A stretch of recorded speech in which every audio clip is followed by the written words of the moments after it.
Então, hoje nós vamos começar a falar sobre as bactérias, né?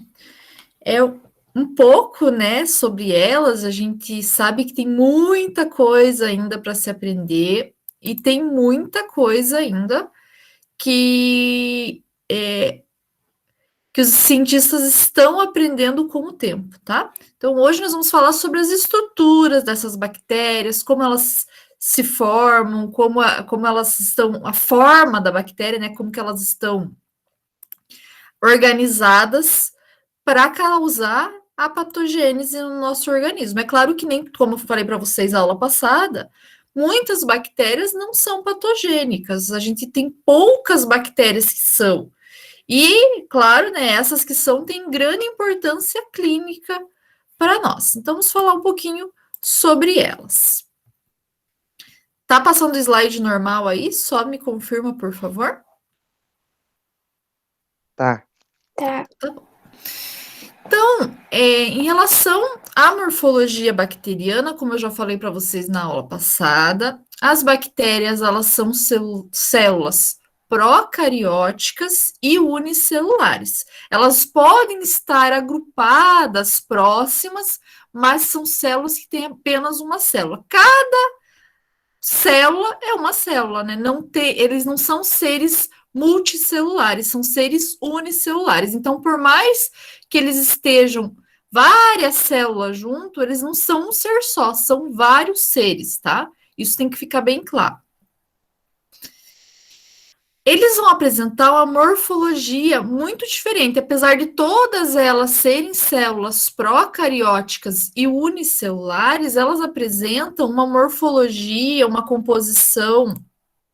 Só um pouquinho, deixa eu autorizar aqui o pessoal. Isso. Eles apresentam uma morfologia, composição química diferente uma das outras. Então, por exemplo, a bactéria que causa, né, bactéria chamada Escherichia coli, ela é diferente da Streptococcus aureus. Por quê? Elas têm morfologia diferente, elas vão ter composição química diferente, necessidade nutricional, a atividade biológica dessas células também vai ser diferente uma das outras e até as fontes de energia. Nós vamos ver que tem bactéria, por exemplo, que utiliza enxofre como fonte de energia, diferente de outras que utilizam carbono. Então, nós temos toda essa diferença, e essa diferença é importante até para identificação das células. Nós vamos falar um pouquinho sobre algumas células, algumas bactérias que são diferentes do comum, e vocês vão ver que essas bactérias elas apresentam uma diversidade que acaba sendo uma característica delas para a identificação dessa bactéria.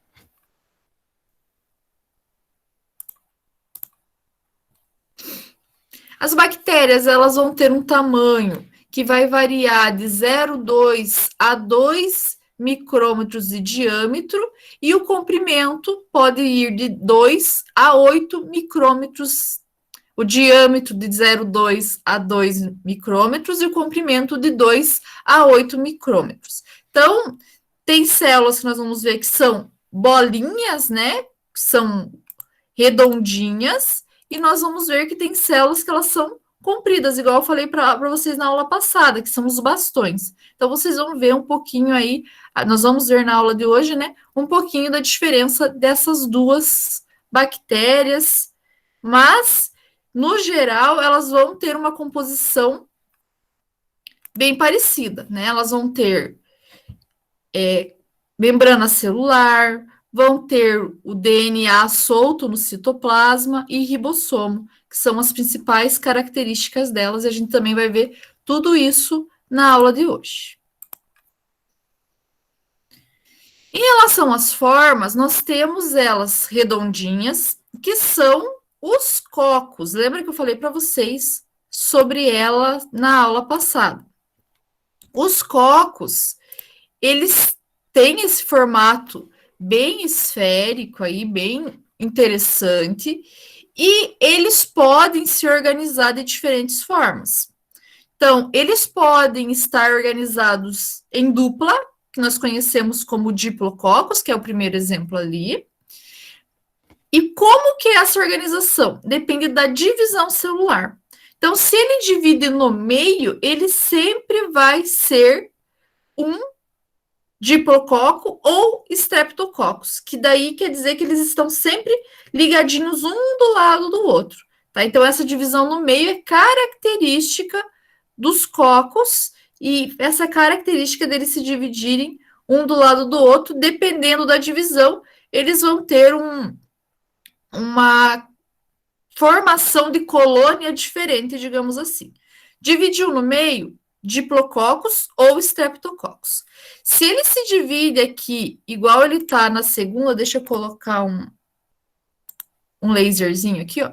Se ele se divide no meio e se divide novamente no meio, como se fosse quatro divisões, ele vai ter esse formato aqui de tetrades. São 4, né? Tetra, tá? Então, por isso que vão ficar essa divisão em 4 e a característica de algumas células, tá? Importante. Até aqui, quando eu falo de streptococcus, vocês já vão lembrar de algumas bactérias que têm esse nome, tá? Porque é característico e acaba sendo utilizado para o nome dessa célula.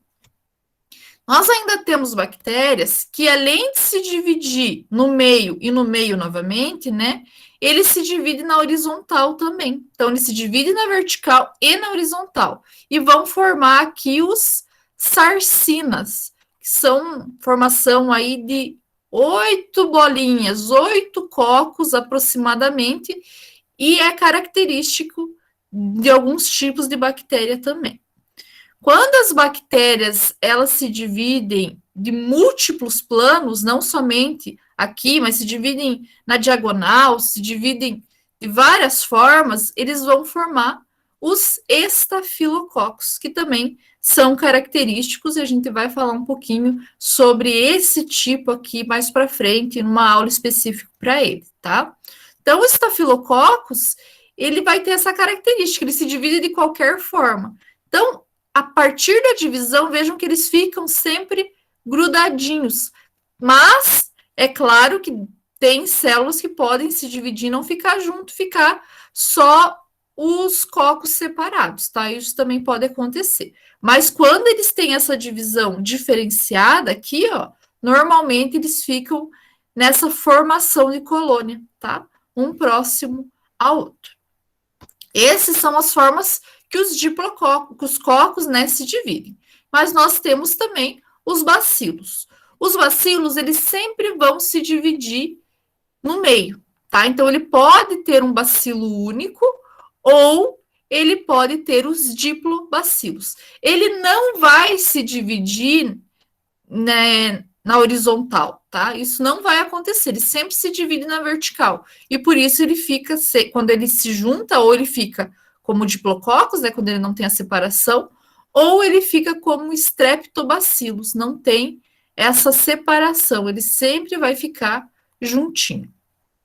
E nós temos ainda uma divisão que acaba deixando ele um pouquinho menor, que nós chamamos de cocobacilos. Isso também é característico de algumas bactérias e vai ajudar os clínicos na identificação, tá? Então, esses cocobacilos, eles acabam sendo um pouquinho menores, tem que cuidar muito para não confundir ele com o coco, né, com o diplococos, porque eles são um pouquinho mais compridos que o diplococos, mas eles ficam bem próximos e eles têm essa característica, não parece um comprimido, um comprimido de medicamento, né, que tem essa divisãozinha no meio, né? Eu sempre acho parecido, não sei vocês vão achar, mas eu acho parecido com um comprimidinho.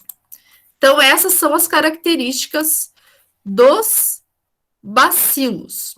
E nós temos os vibriões. Os vibriões, eles sempre que forem fazer a divisão, eles vão ficar separados, tá? Então, eles nunca vão ficar juntinho, tá? É característica dos vibriões. Nós temos também os espirilos, que também têm essa formação diferenciada e vão, quando fazem divisão, quando se multiplicam, ficam separados.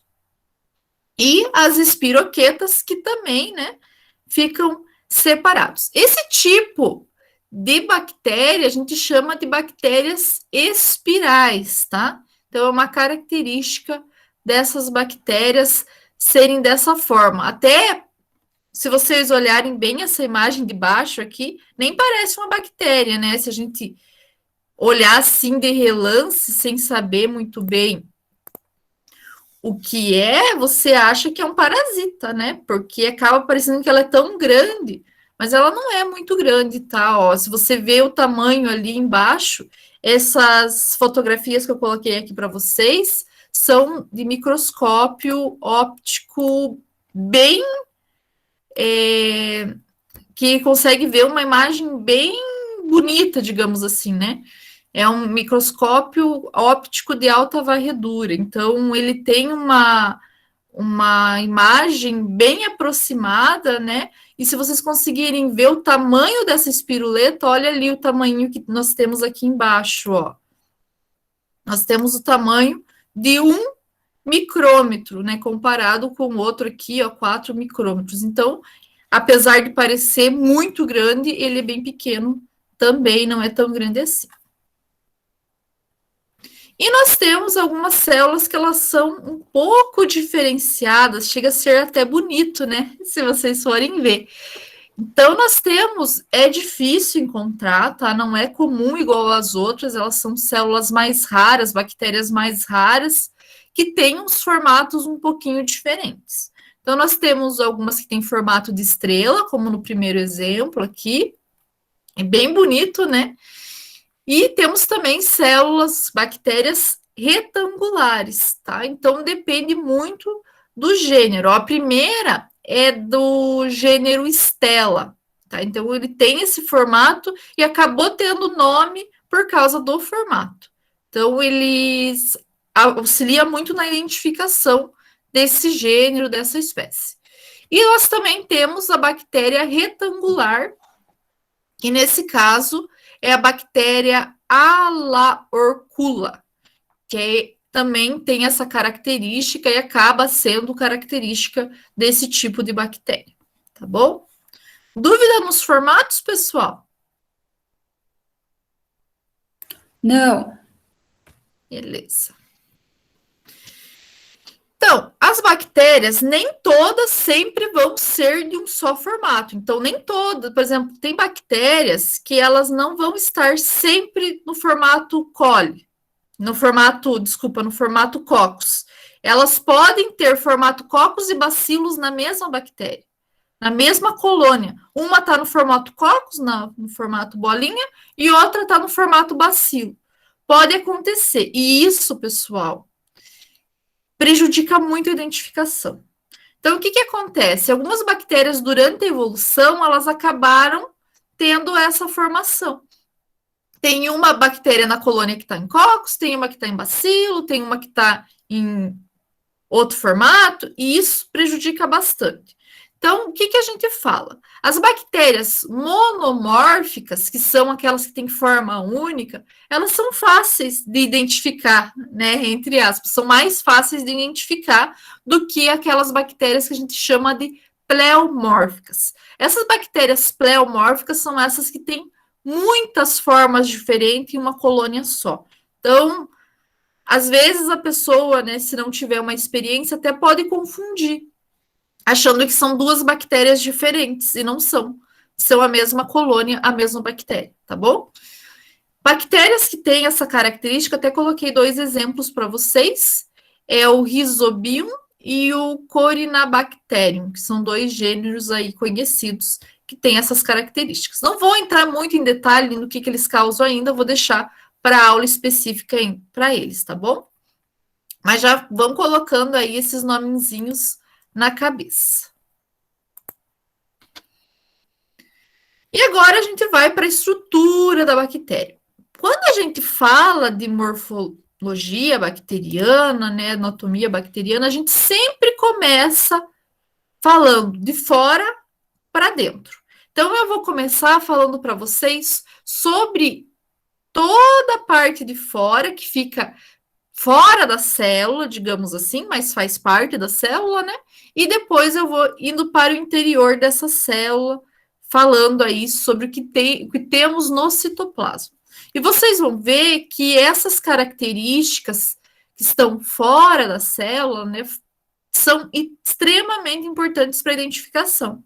Por quê? Porque quando a gente faz a identificação no laboratório, a gente vai usar o microscópio normalmente, ou pode sim utilizar outras técnicas como PCR, né, que a gente vai falar mais para frente. Mas o que acontece? A primeira coisa que a gente vai fazer para identificar a bactéria é olhar no microscópio. E no microscópio a gente não consegue ver o interior, a gente só vai conseguir ver o exterior dessa célula. E isso vai auxiliar muito na identificação celular dessas bactérias. Então, vamos começar de fora para dentro dessas células, falando sobre elas. Então, a primeira coisa que a gente vai falar é a estrutura externa à parede celular. Externo à parede celular, nós temos algumas estruturas que podem ou não estar presentes na célula, depende muito do tipo celular. Então, depende muito da bactéria. O primeiro deles é o glicocálice. O glicocálice ele está presente na maioria das células bacterianas e ele é importante aí para a adesão da célula. A gente já vai falar detalhadamente sobre ele. Temos também os flagelos. Os flagelos não estão presentes em todas as bactérias, depende muito do tipo bacteriano. Os flagelos eles vão ser utilizados para locomoção, né? Isso a gente já falou. E nós vamos falar bem detalhadamente sobre ele hoje. Temos também os filamentos axiais, que também são muito importantes para as bactérias, vão auxiliar na fixação da bactéria e também na movimentação da bactéria dentro ou fora do organismo. Nós temos também as fímbrias e o pili, que nós vamos falar também como eles funcionam. Então, nós vamos falar dessas 5 estruturas que estão presentes ou não em algumas bactérias. Como eu falei para vocês, o glicocálice é um dos únicos que está presente em quase todas as bactérias. Já os flagelos, os filamentos axiais, as fímbrias e o pili podem ou não estar presentes. Então, vamos começar falando do glicocálice. O glicocálice, como eu falei, ele fica aqui, ó, fora da membrana plasmática, para fora da parede celular. E ele vai ser composto aí por açúcar. Então, a gente conhece o glicocálice como um revestimento de açúcar. É um polímero, né? Ele forma um polímero viscoso e gelatinoso em volta da célula. Isso protege a célula bacteriana. Então, dependendo da quantidade de glicocálice que a bactéria tem, ela pode sim estar mais protegida a danos, tá? Isso é importante. Esse glicocálice, como eu falei para vocês, é um açúcar, então é um carboidrato. Esse carboidrato ele pode estar ligado a uma proteína, e daí a gente chama ele de glicoproteína. Pode estar ligado a um lipídio, e a gente chama então de glicolipídio. Pode estar ligado a um fosfolipídio, pode estar ligado a fósforo, daí a gente chama de fosfolipídio, e ele vai formar aí, então, glicocálice. Normalmente, dependendo da célula, né, vai ter uma composição bem diferente, tá? Só um pouquinho, pessoal. Então, ele vai ter uma composição diferente. Então, algumas células podem ter mais glicoproteína, outros podem ter mais glicolipídios, depende muito de cada uma dessas células. Então, vou mostrar mais um desenho aqui para vocês sobre o glicocálice. Olha, nós vamos ter também diferentes tipos dessas células, tá? Nós podemos ter o proteoglicano, que vai ser transmembrano, então ele vai estar por dentro da membrana, vai entrar em contato com o citosol até. Nós podemos ter só o glicolipídio, que está bem superficial aqui na célula. Podemos ter também glicoproteína transmembrana, que é um pouquinho menor do que o proteoglicano. E nós podemos ter glicoproteína adsorvida, né?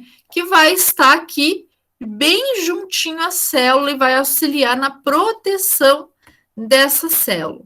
Então, sempre, né, a maioria das células bacterianas tem esse glicocálice, a composição vai variar muito entre elas, dependendo da célula, vai ter uma produção diferente. Como eu falei, algumas vão produzir mais glicolipídios, outras vão produzir mais glicoproteína transmembrana, depende muito. E como que é a produção? A produção, ela acontece dentro da célula, e daí a célula vai exportar, excretar essa glicoproteína, né? Esse glicocálice. Então, corre lá dentro e sai para fora da célula, ele envia para fora da parede celular.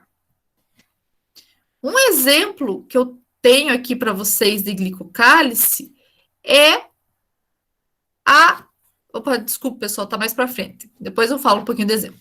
Então, o que a glicocálice faz? O glicocálice ele vai auxiliar na adesão da parede celular. Então, a bactéria ela consegue ter uma maior adesão dessa parede, né? Faz com que ocorra a formação até de uma cápsula. Então, quando a gente tem grande quantidade de glicocálice aderido à parede celular, nós temos a formação desta cápsula aqui, que vocês vão ver que é comum em muitas bactérias patogênicas. Isso faz com que essa bactéria ela seja mais resistente a algumas agressões, como eu já falei. Então, quando ela está bem aderida a essa cápsula, nós vamos ter a formação, como a gente tem o glicocálice bem aderido, nós temos a formação da cápsula, tá? Se esse glicocálice, vou passar um pouquinho que já volto. Se esse glicocálice ele está fracamente aderido, nós vamos ter aí a camada limosa. Então, nós vamos ter furos nessa camada e ela não vai ter aquela adesão tão grande entre as células, não vai ter também uma proteção tão grande, tá? Isso é importante a gente saber. Então, se o glicocálice está fortemente aderido, formação de cápsula. Fracamente aderido, formação da camada limosa, que vai ser uma camada bem fraca, que vai ter alguns buracos, digamos assim, e é característico também de algumas células isso. Agora, voltando ali, em relação ao glicocálice, um exemplo aí que nós temos, né, da importância dele para a célula é a formação de biofilme. Então, o que acontece? A cápsula bacteriana, quando tem grande quantidade de glicocálice, ela acaba se tornando mais patogênica, ela tem uma virulência maior. Então, ela consegue ficar aderida mais facilmente à superfície e ela consegue se proteger, principalmente da fagocitose.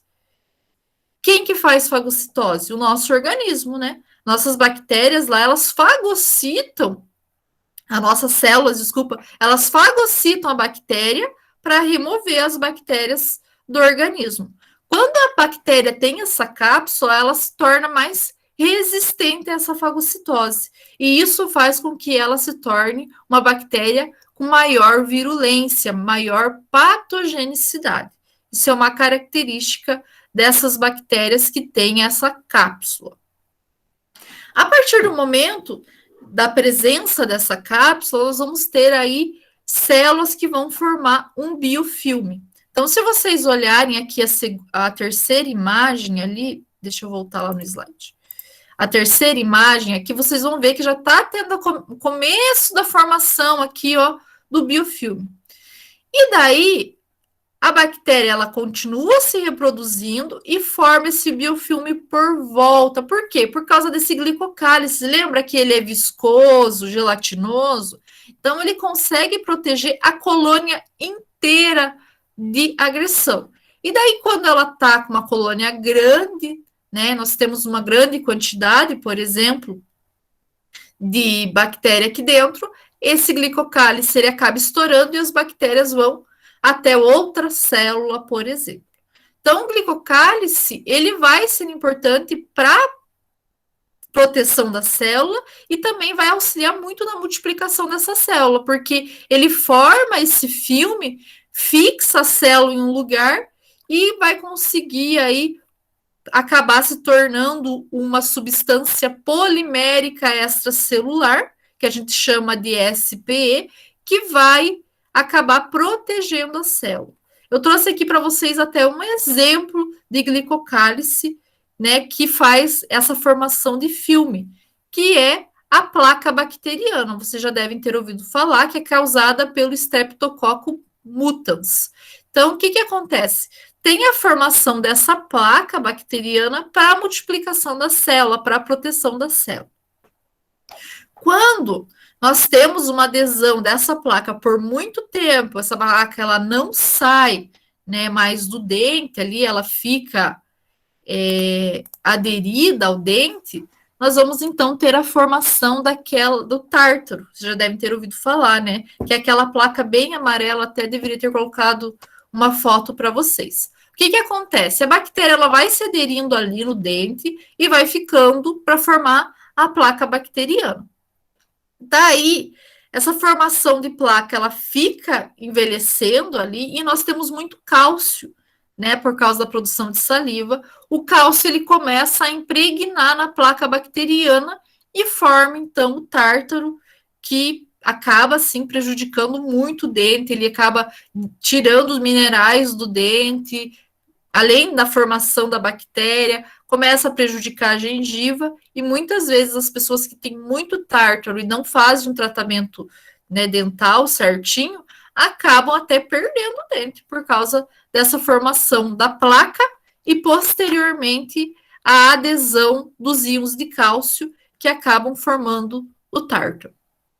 Tá? É uma curiosidade aí para vocês em relação a esse biofilme. Então, vocês vejam, o biofilme ele acaba protegendo muito a célula e acaba, é claro, prejudicando o hospedeiro. Por quê? Ele forma aquele filme, aquela substância polimérica, às vezes a pessoa, né, está se recuperando de uma infecção bacteriana, acredita até que está recuperada dessa infecção. De repente, solta toda a bactéria de uma vez só, né? Explode aquela substância polimérica e a bactéria consegue sair e se multiplicar. E isso pode sim causar uma reinfecção para a pessoa depois dela já ter até mesmo se curado da infecção bacteriana. Aqui eu já falei. Alguma dúvida sobre glicocálice, pessoal? Até que não, professora. Até que não? Então tá bom. Então vamos falar do flagelo. O flagelo, como vocês sabem, ele vai causar propulsão bacteriana. Então, ele vai auxiliar na movimentação da bactéria, tanto dentro do nosso organismo, como ele também pode auxiliar as bactérias que estão presentes no solo, por exemplo, a viajar pelo solo, digamos assim. Também auxilia as bactérias no meio de cultura. Então, algumas bactérias, elas não vão. Quando a gente vê o meio de cultura, a gente pensa às vezes, nossa, mas é estático. Mas nem sempre é estático. Pode ser que as bactérias estejam ali se mexendo, sim, naquele meio de cultivo. No meio de cultivo sólido, é mais difícil, mas pode acontecer. E no meio de cultivo líquido, é claro, elas vão estar o tempo todo movimentando-se ali dentro, tá? Então, vamos falar um pouquinho dessa estrutura tão interessante aí que é o flagelo. Então, os flagelos bacterianos, eles podem se diferenciar. Então, existem diversos tipos de flagelo, tá? Nós temos os flagelos que nós chamamos de petríqueos, petríqueos, que é o primeiro aqui, ó, que vocês podem ver, eles vão ser distribuídos ao longo da célula, tá? Então, nós vamos ter vários flagelos saindo dessa célula. Isso é uma característica de algumas bactérias. Nós temos também as bactérias que têm um flagelo polar, ou seja, tem somente um flagelo, e esse flagelo polar, ele pode ser polar em somente uma extremidade, né? Vai sair só de uma extremidade, e ele pode ser assim, ó. Tem um flagelo e daí desse sai vários junto, ó. Ele é polar, mas a gente chama ele de lofotríquio, tá? Então, porque ele vai ter essa característica aqui de sair de um flagelo, sair vários flagelos juntos com ele. Nós também vamos ter esse aqui, que é o polar, o primeiro a gente chama de monotríquio, que é um só, tá? E o lofotríquio, que são vários. E nós temos também algumas bactérias que têm flagelo polar, que é um flagelo só, mas ele sai, ó, ou ele sai mais de um flagelo juntinho aqui, um grudado no outro, que também é polar, porque ele sai só nas extremidades, por isso polar, tá, pessoal? Lembrem lá do que a gente, né, a gente pensa lá sempre na região polar, que fica na extremidade. Então, aqui acontece a mesma coisa. Então, ele vai sair só nos cantos. Então, quando ele sai assim, ó, dois ou mais em extremidades diferentes, a gente chama de anfitríquio, tá? Então, ele sai em duas extremidades, anfitríquio. Uma extremidade, vários flagelos, lofotríquio. Somente um flagelo, nós vamos chamar de monotríquio. E vários flagelos saindo de diversas regiões das células, peritríquio. Se a célula bactéria não tem flagelo, ela é chamada de atríquia. Então, não tem flagelo, ela tem esse nome, essa característica, tá? Em relação à composição desses flagelos. Então, os flagelos, eles vão ser compostos por gancho, tá? Filamento e corpo basal. Então, o filamento é aquela região aqui que a gente consegue ver bem característico, né? Que é essa região inteira aqui que vai auxiliar no movimento. Então, o que é esse filamento? Ele é composto por uma proteína chamada globular flagelina, tá? E a característica dele também é ter o centro oco. Isso vai auxiliar muito na movimentação desse flagelo, tá? Então, o filamento é o que a gente consegue ver no microscópio, tá? Então, a hora que a gente coloca o microscópio, a gente não vai conseguir ver o gancho, não vai conseguir ver o corpo basal, tá? Isso a gente não consegue, a gente vai conseguir ver só a região mais externa. Para ver o corpo basal e o filamento, vai ter que utilizar um microscópio específico, microscópio de alta varredura, tá?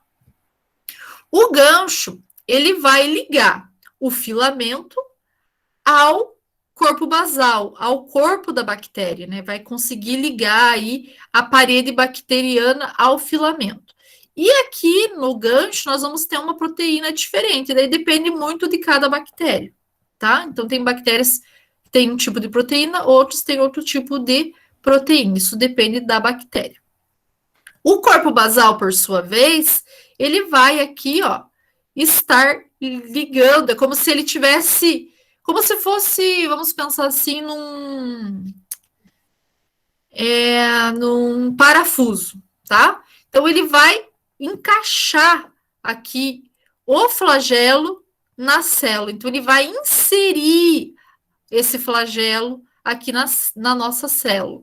E isso é interessante porque ele tem alguns anéis, ó, estão vendo? Uma série de anéis, olha, aqui nesse desenho, né, nessa bactéria que é o exemplo aqui, que é uma bactéria gram-negativa, vai ter 4 anéis que vão auxiliar como se fosse um parafuso a segurar esse flagelo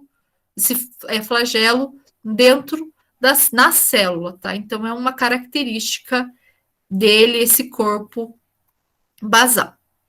Dúvidas aqui sobre o flagelo? Não, prof. olha que interessante. A gente tem uma célula no nosso organismo que tem flagelo. Nós não, né? A espécie tem uma célula que tem flagelo. Qual que é a célula que nós temos que tem flagelo?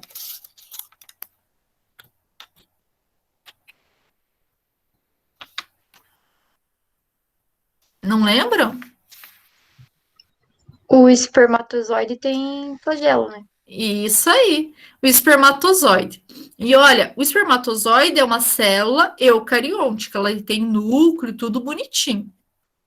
Aqui, quando a gente fala de células bacterianas, eles não têm núcleo, né? Eles são procarióticos. E isso, não sei por que, influencia no movimento do flagelo, tá? Então, os cientistas descobriram que o flagelo da célula bacteriana, ele se movimenta assim, ó, estão vendo? Como se fosse espiral, redondo, sim. Vocês conseguem ver? Já o nosso flagelo, o flagelo do espermatozoide, ele vai se movimentar em onda. Tem uma característica diferente dos dois flagelos. O que acontece? O espermatozoide, ele sempre vai estar em movimento, tá? Sempre vai estar em movimento e sempre movimento para cima, tá? Sempre essa característica de movimento para cima é uma característica dele, até por causa, né, para poder chegar e fecundar o ovo. Já a bactéria não. Ela, como tem esse movimento em espiral, ela pode algumas vezes parar esse movimento. Então, ela faz um movimento horário, daí para fazer um anti-horário. E isso, como ela tem essa característica, isso acaba modificando a movimentação dela. Então, ela pode estar movimentando mais rápido, daí a hora que ela volta para o anti-horário, né? Ela está no horário, daí quando ela vai para o anti-horário, ela tem uma pausa. E isso acaba sendo uma característica até para a identificação dessa bactéria, dependendo da quantidade de rotações horárias, do tempo de rotação, pode auxiliar na identificação pelos clínicos, tá? Mas essa é uma curiosidade para vocês só, para vocês saberem a diferença.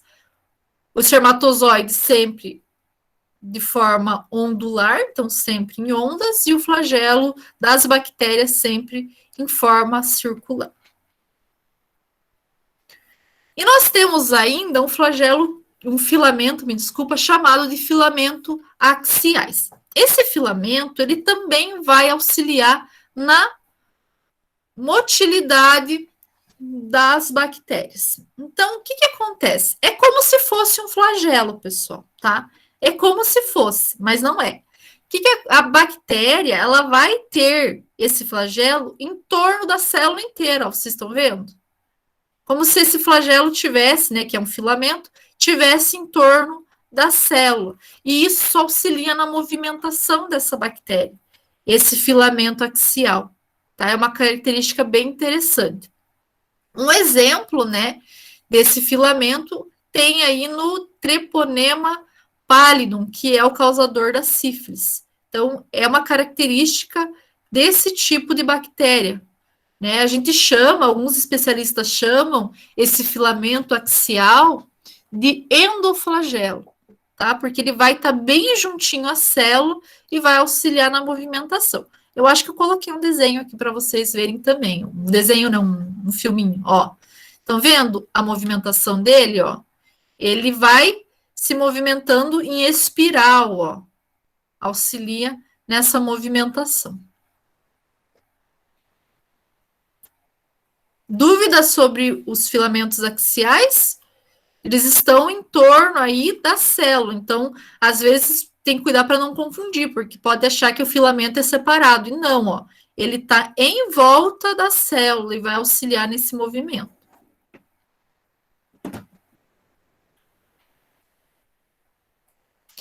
E nós temos as fímbrias. Essas fímbrias, elas vão estar presentes somente em bactérias gram-negativas. Não se preocupe, pessoal, que eu vou contar para vocês o que é bactéria gram-positiva e o que é bactéria gram-negativa ainda nessa aula, tá? Então, daqui a pouquinho a gente já vai falar o que é esse tipo de bactéria. Mas já coloquem na mente de vocês que as fímbrias elas vão estar presentes somente nessas bactérias. E elas vão ser um apêndice semelhante a pelos curtos, ó. É menor que o flagelo, é mais curto que o flagelo, é mais reto que o flagelo e é mais fino, tá? E neles não se movimentam, tá? Eles vão ficar estáticos na célula, mas eles vão auxiliar muito a célula na adesão à superfície. Imaginem, pessoal, que é como se eles fossem alguns espinhos na célula, tá? Então, eles vão fazer com que a célula fique aderida à superfície mais facilmente, né? Então, se a célula tem esse tipo de estrutura, ela vai ser mais patogênica, tá? Por quê? Porque ela consegue se fixar facilmente aí à superfície. Essa estrutura também auxilia na formação lá daquele biofilme que eu mostrei para vocês da placa bacteriana, tá? Por quê? Porque, querendo ou não, o glicocálice ele consegue aderir melhor ali na região extracelular, né? Porque, pense, quando a gente vai limpar alguma coisa, né? Eu vou limpar a superfície aqui da minha bancada, que eu estou dando aula. Quando eu vou limpar, quando eu vou tirar a sujeira, a superfície lisa é facilmente retirada, né? Se eu tiver uma superfície igual temos aqui das fímbrias, acaba agregando mais sujeira, não acaba? E isso acontece com a formação de filme. Ele acaba agregando mais facilmente o glicocálice nesse intermeio dele. E ele acaba tendo um aumento na formação de filme. Como exemplo de bactérias que têm esse tipo, né, de fímbrias, eu trouxe para vocês aqui a Neisseria gonorrhoeae, que é o causador da gonorreia. Tá? Então, também a gente vai falar muito sobre ela ainda, mas já para vocês irem tendo um spoiler das nossas aulas aí, já irem se assimilando com os nomes. Essa característica aqui é a melhor de todas, eu acho. Eu acho que se eu fosse bactéria, eu queria essa. Brincadeira. O que acontece? O peeling, o pili, né? Ele também vai estar presente somente nas bactérias gram-negativas. Essas bactérias, elas têm uma estrutura que é, se vocês conseguirem, acho que vocês conseguem ver aí, provavelmente, né? Nessa primeira imagem aqui, ó. É uma estrutura bem comprida, ó, muito maior que o flagelo, tá? E essa estrutura, ela é retrátil. Então, ela pode, se a célula parada aqui, ela pode enviar a estrutura até a outra célula, pode enviar até uma superfície e ajuda na locomoção dessa célula. Pode ajudar e ajuda muito. Então, o que acontece? Esse pili, eles são bem mais longos, ó, você pode ver as fímbrias aqui, o pili é bem mais longo que a fímbria. Ele vai ter pouca quantidade na célula, normalmente um, mas pode ter até 2 por célula, dependendo da bactéria. E ele vai auxiliar na movimentação da célula e também na transferência de DNA. Então, como que acontece aqui a interferência na movimentação? Então, como que ele auxilia na movimentação dessa célula? Então, tem dois jeitos. Nós temos um que a gente chama de motilidade pulsante. Então, o que acontece? Ele pega o pili e joga aquele pili até a superfície, gruda como se fosse um gancho, e daí a outra célula, a célula, né, acaba indo até aquela superfície. Então, joga o pili, segura, e daí ele começa a retrair, e a célula vai até aquela região, tá? Então, pensem que essa minha mão, aqui é a minha célula, e aqui é o pili. Então, o pili foi, segurou, a célula puxou, tá? Então, essa é a motilidade pulsante, tá? Então, segura a célula e vai aos poucos, na verdade, a velocidade é um pouquinho maior do que na motilidade deslizante. Na motilidade deslizante é um pouco diferente, geralmente acontece em superfície. Então, nós temos a superfície, o pilha ele sai e ele faz assim com a célula. Daí ele sai novamente e faz assim. É como se ele fosse um pé, nesse caso, né? Ele tá aqui, ele puxa a célula. Daí ele sai novamente, puxa a célula. Ele faz com que a célula deslize nessa superfície. Isso é uma característica também de alguns pires, tá? Mas a melhor eu acho que é essa motilidade pulsante, né? Porque daí ele vai, segura e vai rapidão. Aqui ele vai gastar uma energia para poder puxar a célula. Professora Camila, Oi. por que que esse pili não está presente no resto das outras bactérias? Tipo, por que que a evolução não permitiu que tivesse em todos, já que é tão interessante assim? Então, nós vamos ver que as bactérias gram-negativas, elas vão ter uma camada externa, e essa camada externa, a membrana externa, auxiliou na fixação desse pili, tá? E nós já vamos falar um pouquinho sobre ele, e daí, nas bactérias gram-positivas, nós não temos essa camada externa, e daí, consequentemente, as células não conseguiram ter esse pili por causa de não poder fixar naquela região. É uma evolução, as bactérias que têm vão ser as bactérias mais patogênicas, não só por causa da movimentação, mas também por causa desse pili de conjugação, que a gente já vai ver, que é a transferência do DNA, tá? Então, é por causa da estrutura bacteriana. As células gram-positivas, elas não conseguem ter a adesão do peeling na membrana, tá? Mas nem todas as bactérias gram-negativas vão ter, tá? É algumas que têm, é evolução, né? É igual a nós, né? Nós evoluímos, alguns não tem mais, por exemplo, dentro do juízo que a gente fala, dentro do siso, outras pessoas ainda têm. Tem pessoas, né, que têm algumas características que foi por causa da evolução. É claro que, o que acontece? Essas bactérias, elas têm a tendência de ter uma quantidade maior delas do que as outras bactérias, né? Por quê? Porque elas, como elas evoluíram e têm esse peeling, além de auxiliar na movimentação, ele também faz essa transferência do DNA, elas acabaram sendo mais fortes que outras bactérias que acabaram sendo extintas ou, né, que acabaram não conseguindo evoluir.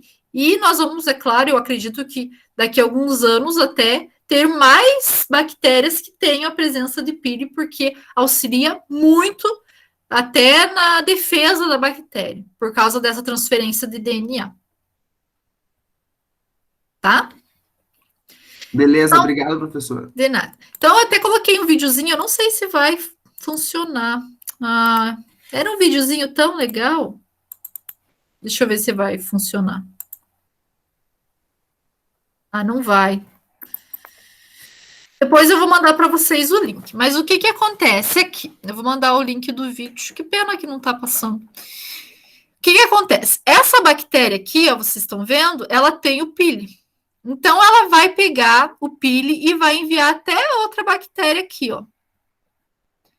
Com essa junção do peeling dessa bactéria com a outra, ela vai enviar o seu DNA, a sua estrutura, para dentro da outra bactéria. Não vai enviar todo o DNA, tá, pessoal? Ele vai enviar só um pedacinho do DNA, que a gente já vai falar um pouquinho sobre ele daqui a pouco, tá?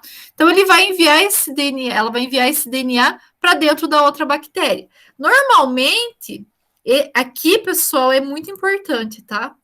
Esse envio do DNA para outra bactéria acaba enviando genes resistentes a antibiótico, tá? E daí, eu vou mandar o filme separado depois para vocês verem, mas aí até mostra que a bactéria, ela acaba mudando a cor, porque ela acaba pegando as características da bactéria azul, a bactéria verde acaba pegando essas características. Então, é extremamente importante, pessoal.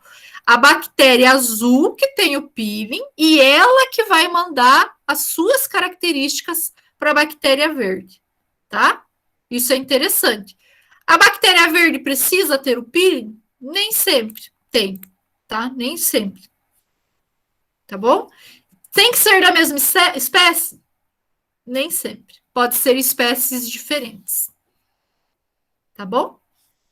Mas é claro que quando a gente tem várias bactérias da mesma colônia, né? Eu tô tomando, por exemplo, e aqui a gente vai falar um pouquinho da resistência do antibiótico. Eu tô tomando antibiótico, tá? Eu tenho que tomar amoxicilina aí de 8 em 8 horas por 8 dias, né? De 12 em 12. Ah, hoje eu não tomei. Daí lembram que eu falei para vocês já na aula passada da resistência bacteriana. Então a bactéria não morre, ela acaba se tornando resistente à amoxicilina.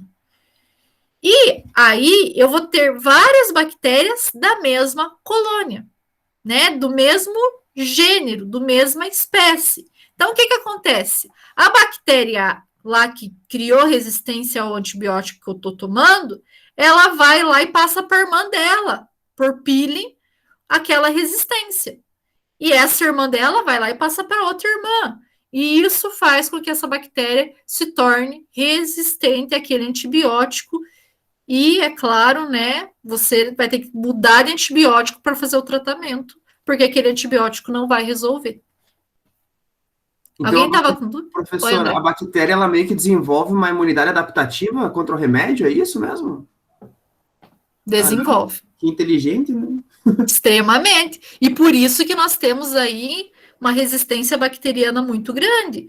Agora, né, que a gente está numa pandemia, a gente vê como as bactérias nos hospitais do Brasil têm resistência, porque a maioria das complicações que está tendo nos hospitais aqui, né, muitas complicações são por causa da resistência bacteriana. Vocês já devem ter ouvido falar e ele estava super bem, mas pegou uma bactéria, deu septicemia e faleceu. Né? Até no caso do Paulo Gustavo mesmo, assim que foi, ele teve septicemia, teve uma complicação bem grave, depois eles conseguiram fazer o tratamento. Mas por quê? Porque as bactérias no hospital, a maioria delas tem uma grande resistência a antibiótico. Eu tenho o avô do meu marido, ano passado ele foi internado, fez uma cirurgia do coração, saiu super bem da cirurgia. E ele pegou uma bactéria multiresistente, a ala da UTI inteira que ele estava pegou, e a ala da UTI inteira morreu. Por causa de infecção bacteriana multiresistente. Porque daí, imagine, no hospital você já utilizou muitos medicamentos, muitos antibióticos. Então, elas já tiveram contato com vários, elas estão extremamente resistentes, elas já não têm mais essa, né, fragilidade àquele antibiótico. Então, pode vir com penicilina, pode vir com qualquer antibiótico, para elas não faz diferença, elas continuam crescendo, elas continuam se multiplicando. Tá? Então, a bactéria... por isso que eu sempre falo para meus alunos, quando você for tomar antibiótico, tome certinho. Não deixe passar 1 hora. Por quê? Porque a gente acaba desenvolvendo células multiresistentes, bactérias multiresistentes. E aqui até eu vou abrir mais um parênteses, é um dos motivos dos antibióticos serem controlados hoje. Por que acontecia antigamente? Eu chegava na farmácia, comprava um antibiótico, ia para casa, tomava 3 dias, o efeito da dor de garganta passava, eu parava de tomar. Entendeu? E daí, os antibióticos não estavam mais fazendo efeito. Entendeu? Então a gente para de tomar,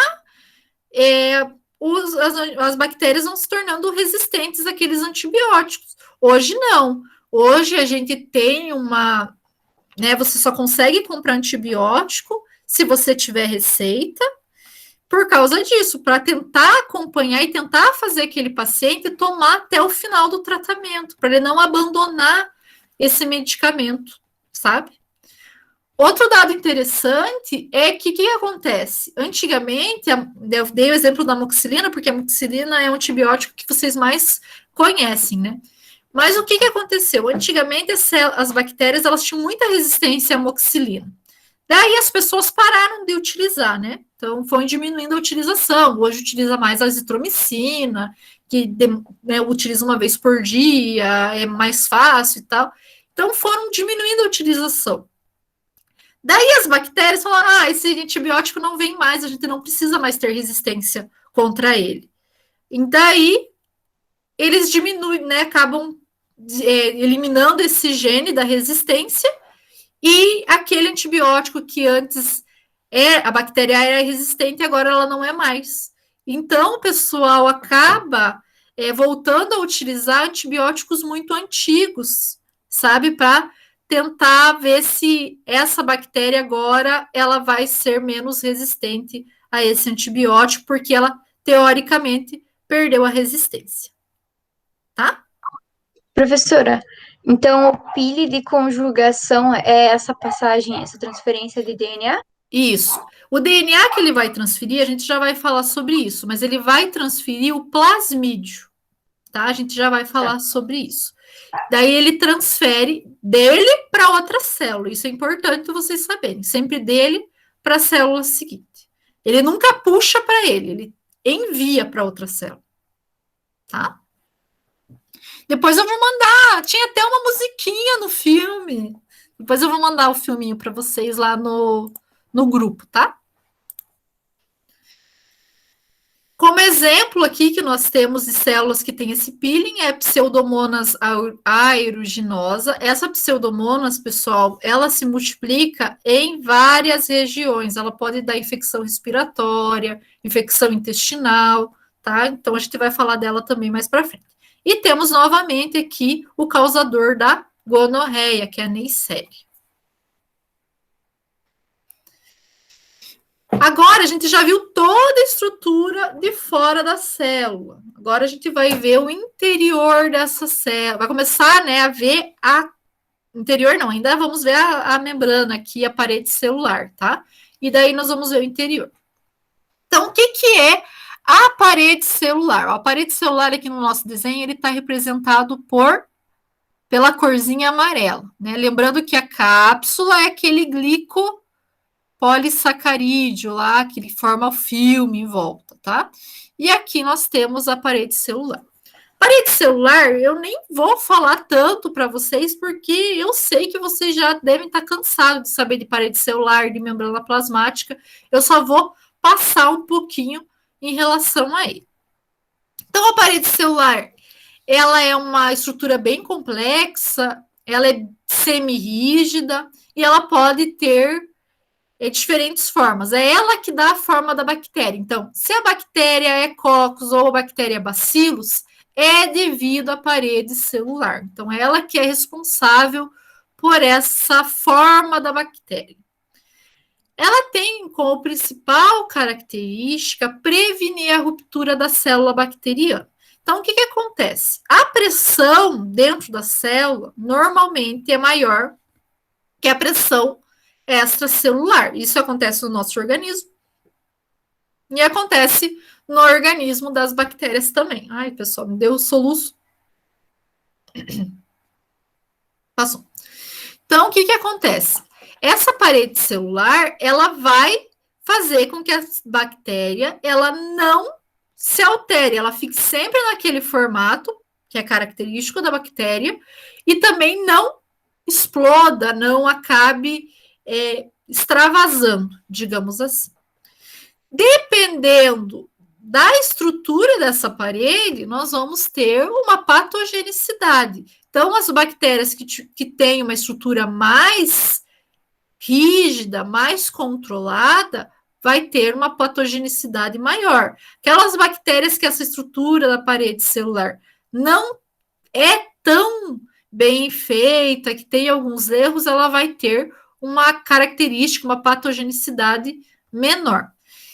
A parede bacteriana também vai proteger a ação dos antibióticos, tá? Então, protege a bactéria contra os antibióticos. Mas nós vamos ver na aula de antibióticos que tem antibióticos que vão atuar na parede celular, tá? Então, acaba deixando essa parede celular mais frouxa, ela não consegue manter a forma e a bactéria acaba estourando. Então, é um dos lugares onde os antibióticos acabam atuando.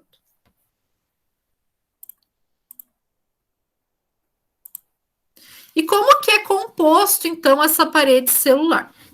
A parede celular vai ter peptídeo glicano, né? E esse peptídeo glicano ele vai ser composto por duas substâncias essenciais: os disacarídeos e os polipeptídeos. Os disacarídeos são dois monossacarídeos, normalmente, que vão estar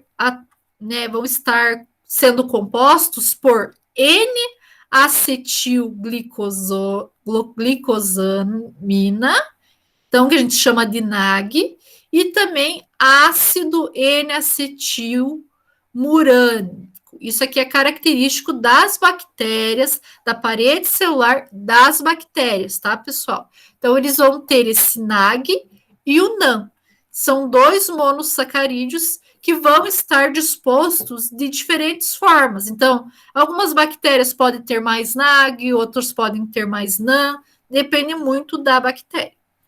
Os polipeptídeos, eles vão ser compostos por aminoácidos e vão estar interligados. Então, nós temos diferentes tipos de aminoácidos que vão estar interligados para formar os polipeptídeos. Então, vamos ver aqui melhor como é a composição dessa parede celular. Então, o primeiro desenho aqui que nós temos é o NAG, que é a N-acetilglicosamina. E o segundo é o NAN, que é o N-acetilmurânico, que são os dois monossacarídeos que vão formar o polissacarídeo. Aqui nesse desenho, vocês estão vendo, ó, nós temos um NAG, um NAN, um NAG, um NAN, um NAG, um NAN, para formar esse esqueleto de polissacarídeo. Tá? É uma estrutura bem interessante, né? Que vai auxiliar. Mas esse NAG e esse NAN, eles não estariam interligados se não fosse a cadeia de aminoácido. Então, nós temos duas cadeias, tá, de aminoácidos. A primeira cadeia aqui é a cadeia de ponte cruzada peptídica, que está em azul, tá? Então, aminoácido de ponte cruzada. E nós temos a cadeia lateral, que é a cadeia de aminoácido lateral. Essas cadeias, elas vão estar, esses aminoácidos, né, vão estar ligados sempre por ligação peptídica, uma característica dos aminoácidos. E vai fazer a junção, então, das cadeias. É como se eles interlaçassem, pessoal, como se a gente fizesse aqui um aglomerado, né, de carboidrato com os aminoácidos, né, que são proteínas, a junção vira proteína. Então, os aminoácidos e as cadeias de carboidratos. E isso vai ser característico de cada célula, como eu falei, dependendo de uma célula, pode ser um pouquinho diferente, tá bom? E daí, nós vamos ter a interação, por causa dessa composição de NAG, de NAN, da formação da parede celular, nós vamos ter diferença de bactérias gram-positivas e gram-negativas. Tá, primeiramente, por que gram-negativas e gram-positivas? Por causa da coloração. Então, nós utilizamos uma coloração chamada coloração de Gram. Se a bactéria absorve aquela coloração, ela vai ser gram-positiva. Se ela não absorve, vai ser gram-negativa. Então, por que tem isso? Tem muito a ver com a parede celular, tá? E a gente já vai ver um pouquinho em relação a essa diferença entre a gram-positiva e a gram-negativa. Então, a bactéria gram-positiva, prestem atenção, ela vai ter parede celular que contém muitas camadas de peptídeo glicano. Tá? Essa é uma característica das bactérias gram-positivas. A estrutura é rígida e espessa, tá? Nós vamos ter um espaço entre a parede celular e a membrana plasmática. Esse espaço nós chamamos de espaço periplasmático. Nesse espaço, nós vamos ter os ácidos lipoteicoicos. Esses ácidos vão auxiliar ali na composição, né, da parede celular. Na verdade, eles vão estar entre a parede celular e a membrana, mas vão auxiliar um pouquinho na maleabilidade dessa parede. Na parede celular, ainda, a gente tem o ácido teicoico. Isso aqui é só uma característica, não precisa vocês decorarem isso, só para vocês saberem, tá? O importante, né, o que eu quero que vocês saiam sabendo hoje, é que a parede celular contém muitas camadas de peptídeo glicano, que são, né, essa estrutura aqui, junção do carboidrato com o aminoácido. Então, lembrem-se disso. As gram-positivas têm grande quantidade, várias camadas de peptídeo glicano e tem um espaço periplasmático entre a parede celular e a membrana plasmática. Então, vamos ver o desenho novamente. Olha como que é o desenho da bactéria gram-positiva, né? Nós vamos ter a membrana plasmática e em cima dessa membrana aqui, nós vamos ter a formação aqui na parede celular, né? Com a formação do peptídeo glicano formando a parede celular. No meio, nós vamos ter os ácidos, né? Lipoteicos e também o ácido teicoico aqui junto à parede. O ácido lipoteico, ele passa no meio, ó, estão vendo? Já o teicoico, ele tá bem juntinho da parede aqui, vai estar interligando a parede celular. Então, isso é uma característica. Vocês estão vendo? Somente uma membrana plasmática e parede celular. Característico da gram-positiva. E uma quantidade bem grande de peptídeo glicano. Já na gram-negativa, nós vamos ter parede celular com poucas camadas de peptídeo glicano, e o peptídeo glicano ele vai estar ligado à lipoproteína da membrana externa, ou seja, nós vamos ter duas membranas celulares. Vamos ver o desenho também. Ó, membrana celular interna, membrana plasmática, né, interna, e membrana plasmática externa. O peptídeo glicano ele fica no meio aqui, ó, para formar a parede celular. Então, aqui, pessoal, é uma característica importante, tá? Isso aqui acho que é uma das características mais importantes da aula de hoje. Nós temos membrana plasmática interna, parede celular composta por membrana plasmática externa e peptídeo glicano. É uma característica muito importante e vai auxiliar ali na coloração de grã, que a gente já vai falar. Além disso, nessa membrana plasmática externa, nós vamos ter presença de polissacarídeo O, cerne de polissacarídeo e também o lipídio A, tá? Então, nós vamos ter essa estruturazinha aqui, ó. Polissacarídeo, ele sai aqui do lipídio A, né? Nós temos o cerne, que vai fazer a ligação entre o lipídio A e o polissacarídeo. Essas proteínas, né, nós vamos ter na outra célula também, tá? Não se preocupe, a gente já vai falar só sobre a membrana, mas essa característica da membrana gram-negativa, que tem lipídio A, cerne, polissacarídeo e polissacarídeo O, é característico da gram-negativa. Entenderam a diferença das duas?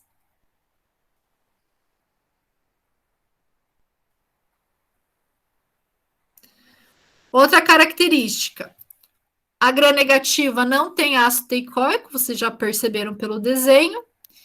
Tem a região aqui que nós chamamos de periplasma, que apresenta enzimas, que está aqui entre a membrana e o polipeptídeo, vai ter enzimas de degradação, proteínas de transporte. A membrana externa eu já falei.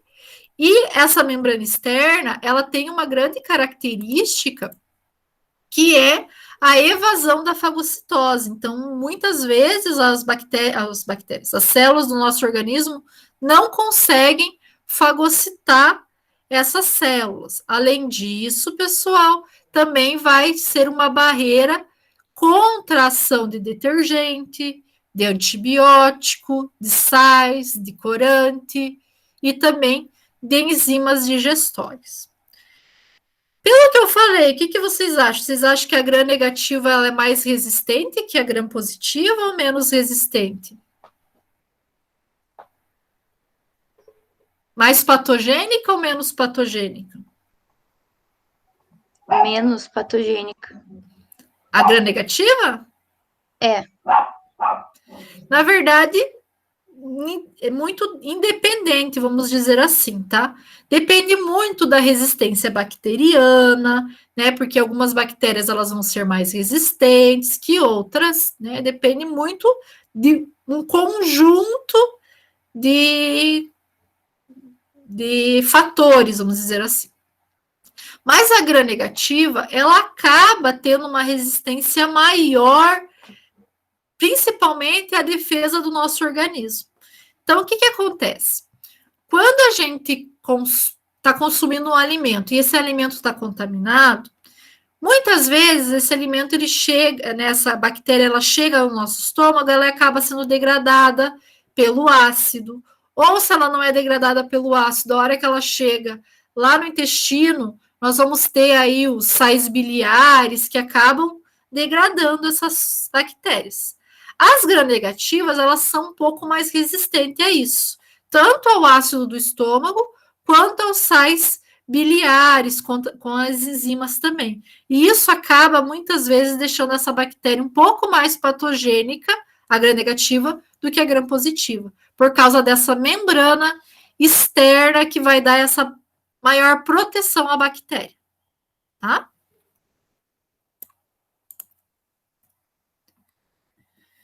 Que mais que essa bactéria tem? Nutrição. Né, apesar de ter essa membrana externa que dá proteção e também deixa ela mais impermeável, a bactéria ela precisa se alimentar, né? Então, apesar da membrana externa, né, apesar dela ter essa proteção maior, a nutrição bacteriana é auxiliada por causa da membrana externa, então ela pode auxiliar. Nós vamos ter presença também de proteínas nessa membrana, que eu já falei. Uma dessas proteínas é a proteína porina. Essa proteína porina, ela vai ajudar na alimentação da bactéria, tá? Então, aqui é interessante também. O que acontece? Quando a gente pensa a bactéria, tem duas membranas que protegem ela do meio. Será que a nutrição dela vai ser prejudicada? Não é por causa da proteína porina. Então, essa proteína, ela vai auxiliar na passagem de nucleotídeos, disacarídeos, peptídeos, aminoácido, vitamina B12, ferro. Então, ela auxilia tudo a absorção desses compostos que vão ser extremamente importantes para a nutrição bacteriana. Professora, Oi. uma pergunta. Essas bactérias, elas também têm aqueles canais iônicos e coisa arada? Tem tudo isso daí também ou não? Tem. Tem na membrana. Tem tudo. Tá, beleza, obrigado. Além dessas proteínas, eles têm os canais iônicos na membrana. Tá, como eu falei para vocês, nós temos esse lipopolissacarídeo, que é composto por polissacarídeo O, cerne polissacarídeo e lipídio A. E isso, pessoal, acaba causando uma toxicidade maior das bactérias ao nosso organismo. Então, o que acontece? Quando a bactéria ela morre, ela acaba liberando esse lipídio A para o organismo. E esse lipídio acaba servindo de endotoxina. E daí vai ter aquela sensação que nós temos aí de enjoo, febre, causado por essas endotoxinas. Por exemplo, a toxina botulínica. Vocês já ouviram falar? Que para nós mulheres é ótimo, né? Para diminuir as rugas. Para os homens também, né? Para diminuir as rugas. Mas, se a gente se alimentar dessa toxina, nós podemos ter uma paralisia, né? Porque ela vai ir lá no músculo e vai fazer paralisia do músculo e pode, sim, né, levar até ao óbito, porque ela paralisa a toxina até a contração pulmonar. Então, a pessoa não consegue respirar, ela tem uma parada respiratória, tá? Então, é uma característica dessa bactéria e acaba, né, das bactérias gram-negativas e acaba deixando essas bactérias mais patogênicas para o nosso organismo, porque se a gente tem uma endotoxina e a endotoxina vai para o organismo, essa endotoxina dá febre, dá enjoo, dá dor de cabeça, depende muito do tipo, né, de endotoxina, depende do tipo de bactéria. O cerne do polissacarídeo, ele vai dar estrutura aqui, né, e estabilidade para o polissacarídeo O. E o polissacarídeo O, ele é muito importante, e a gente vai falar mais sobre ele, né, nas próximas aulas, para o reconhecimento do nosso organismo. Então, muitas bactérias no nosso organismo são reconhecidas devido ao polissacarídeo O. Então, ele serve como se fosse um antígeno. Daí, o nosso anticorpo identifica aquela bactéria através desse polissacarídeo. Facilita a identificação do nosso corpo em relação a essa bactéria, tá? Mas tá, professora, você explicou, eu quero saber aí o que é o negócio da coloração, né? O que tem a ver a coloração GRAM? Então, vamos falar um pouquinho dessa coloração. A coloração GRAM, a gente utiliza um corante chamado violeta genciana. Vocês já devem ter ouvido falar dele. Então, a gente coloca essa violeta genciana em contato com a bactéria. Daí, depois, nós colocamos o Lugol. O que acontece? O Lugol, ele vai interagir com a violeta genciana e vai formar cristal dentro da bactéria. Esse cristal não consegue sair de dentro de algumas bactérias. Não consegue e vai ficar preso lá dentro. Então, colocamos a violeta genciana, o cristal de Lugol, que é o iodo, né? E forma esse cristal. Quando nós lavamos com álcool, as bactérias gram-negativas acabam dissolvendo a membrana plasmática, tá? E essa dissolução da membrana faz com que o Lugol saia de dentro da bactéria, tá? Mas a gram-positiva não tem aquela membrana, lembra que eu falei para vocês?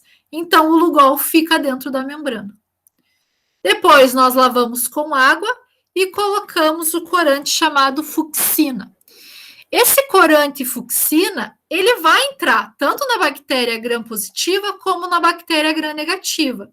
Só que na gram-positiva, a gente já tem o violeta genciana, que é um roxo bem escuro. Então, a fucsina não vai ter efeito nenhum. Já na gram-negativa, como teve a dissolução da parede bacteriana, e saiu, né, a violeta genciana conseguiu sair de dentro, ele vai conseguir corar e vai formar uma coloração vermelha, meio rosa, mais ou menos. Então, essa é uma característica interessante para a gente saber se a bactéria é gram-positiva ou gram-negativa. Gram-positiva vai se corar de roxo. A violeta genciana não consegue sair de dentro. E gram-negativa vai se corar de rosa, vermelho. Por quê? Porque a violeta genciana saiu e ela se corou aí com fucsina. Entenderam a diferença?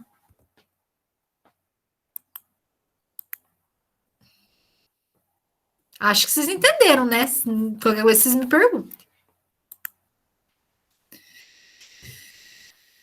Em relação à membrana plasmática, pessoal. Então, a membrana plasmática, como eu falei para vocês, ela tem umas características, dependendo aí de algumas bactérias, vai ter composição diferente. Mas, aqui nós temos também uma curiosidade muito importante, que é a diferença da composição da membrana plasmática eucarionte, que é as nossas, né, das procariontes.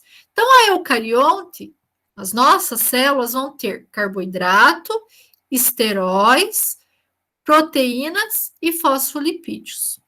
As procariontes, que são das bactérias, vão ter fosfolipídios e proteínas somente, não tem esteroide. Tá? É uma característica, também não tem carboidrato. Tem fora da membrana plasmática, lá na cápsula, tá? Na membrana, não tem. Então, não confundam a cápsula com a membrana plasmática e não confundam membrana plasmática com parede celular. São três compostos ali que são diferentes, tá bom? Não são a mesma coisa.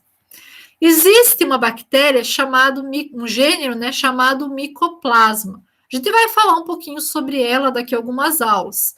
Essa bactéria não tem parede celular, tá? Então, é uma característica desse tipo de bactéria, mas eu não vou falar muito sobre ela hoje, vou deixar aí para uma aula específica, tá bom? Então, vamos lá. A membrana celular, ela fica aqui, ó, no interior da célula, em contato com o citoplasma. Então, membrana celular, parede celular, composta por peptídeo glicano, e podemos ter, em algumas bactérias, né, a membrana celular externa. Qual bactéria tem membrana celular externa? Gram positiva ou gram negativa? Vamos ver se já aprenderam. A negativa? A negativa, isso mesmo. Então, aqui, ó, se vocês olharem nessa fotinho, nós conseguimos observar, né, o citoplasma. Aqui nós vamos ter a membrana celular interna, em azulzinho. Daí temos aqui o peptídeo glicano, que a setinha está errada, tinha que estar mais aqui.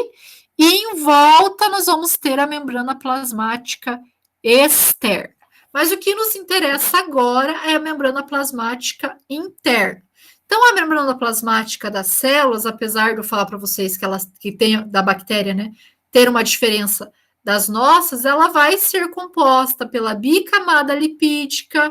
Então, nós vamos ter essa bicamada, onde tem uma cabeça polar, com afinidade pela água, e um corpo, né, apolar, que não tem afinidade pela água. A cabeça é composto por fosfato e glicerol e o corpo por ácidos graxos, tá? Então, é igual à célula bacteriana.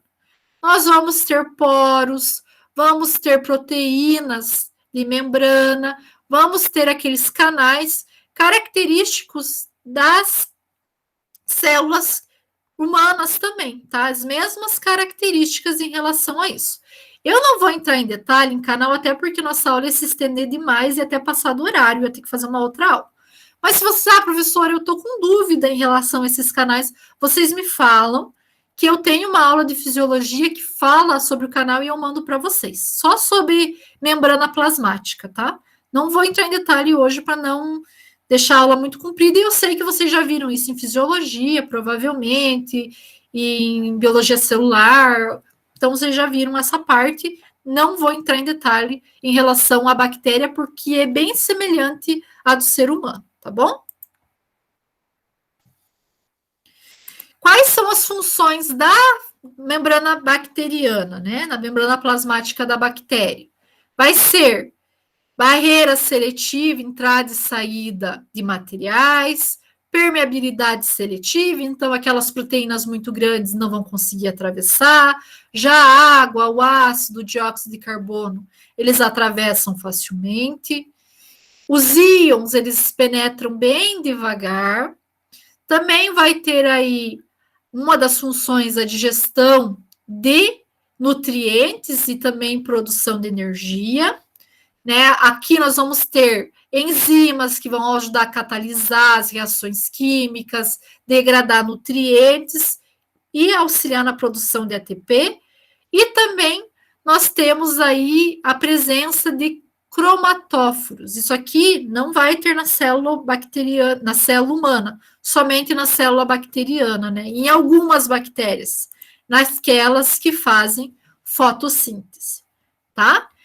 Digestão bacteriana é extremamente importante, a membrana plasmática, né? Porque vai auxiliar, lembrando que essas células elas não têm mitocôndria, né? E acabam precisando do auxílio da membrana plasmática deles, né?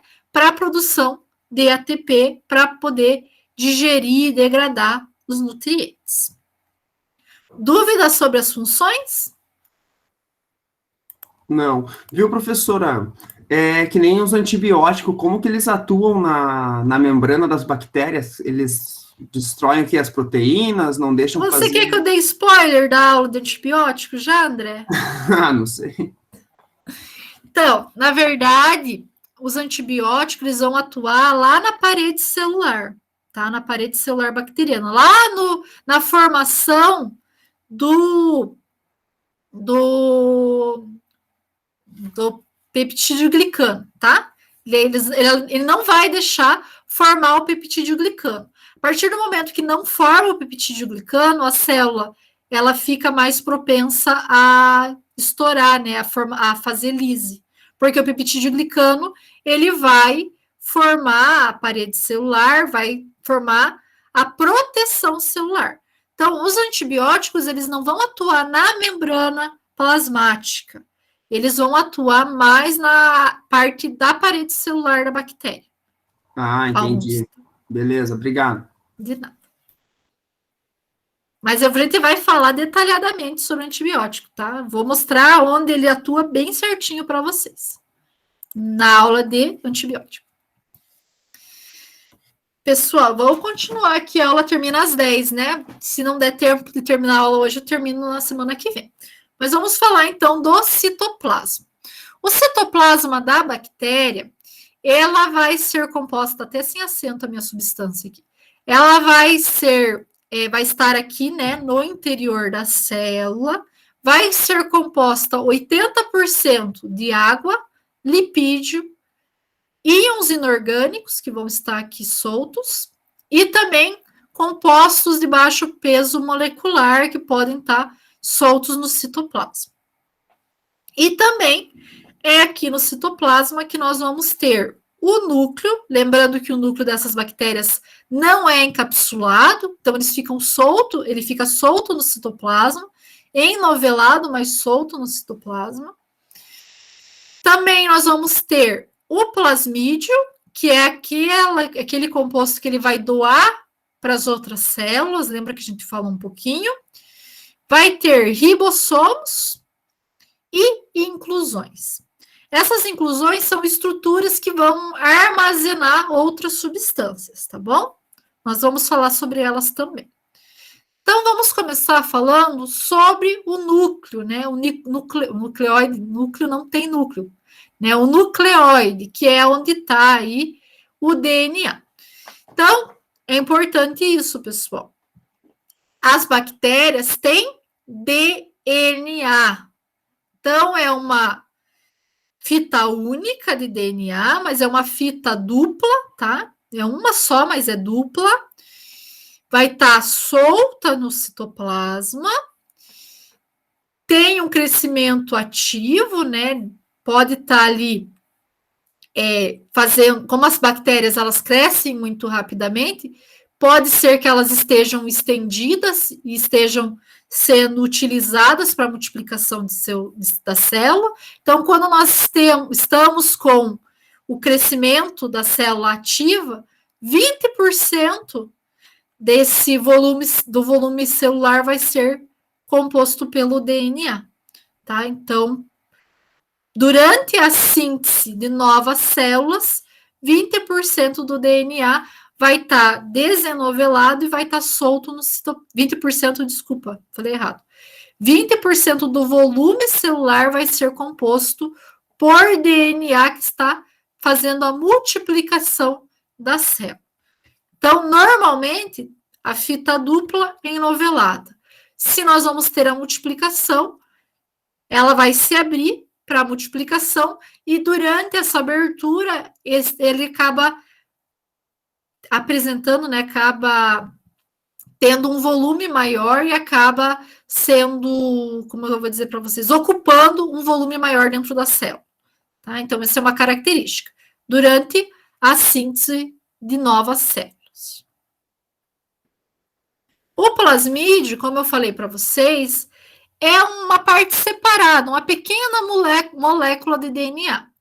Esse plasmídio, a gente fala que ele é extracromossomo. Isso aqui é intracromossomo. Isso, plasmídio extracromossômico. Normalmente, ele vai se replicar independente do DNA, tá? Então, não depende do DNA central, pode estar multiplicando separadamente.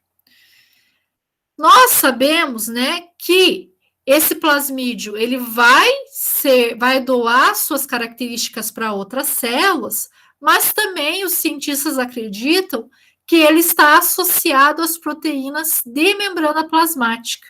Então, está associado à interação com a produção de novas proteínas. Acredita-se, né? Nós não temos tanta certeza em relação a isso ainda.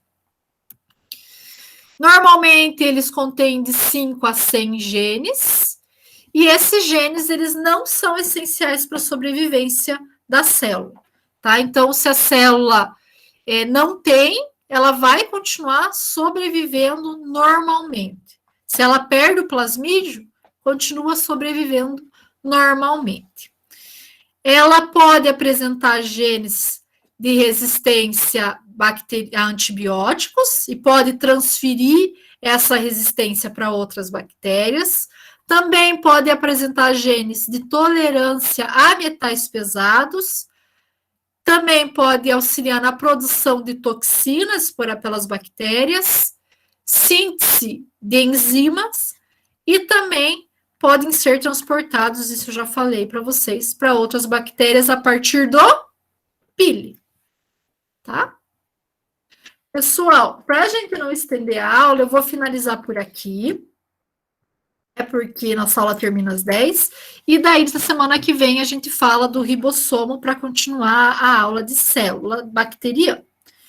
Ficou dúvida em relação a isso? Pois olha, muita informação, né, professora? Eu sei que é bastante informação, André. Eu sei, mas é importante e não se preocupem, agora é uma introdução à bactéria. Quando eu for falar dos cocos, eu vou lembrar para vocês novamente da formação dos cocos. Não se preocupem, hoje é bem uma introdução para vocês saberem a composição dessa bactéria, como que ela é composta, qual que é a diferença, né? Porque qual que é a diferença da gram-positiva e da gram-negativa? Isso é importante, isso cai em prova, né? Cai no nosso questionário. Então, ficou com dúvida? Me mandem mensagem, ou semana que vem, durante a aula, me perguntem, ou perguntem agora também, tá? Para não passar essas dúvidas. Não? Então, tá bom.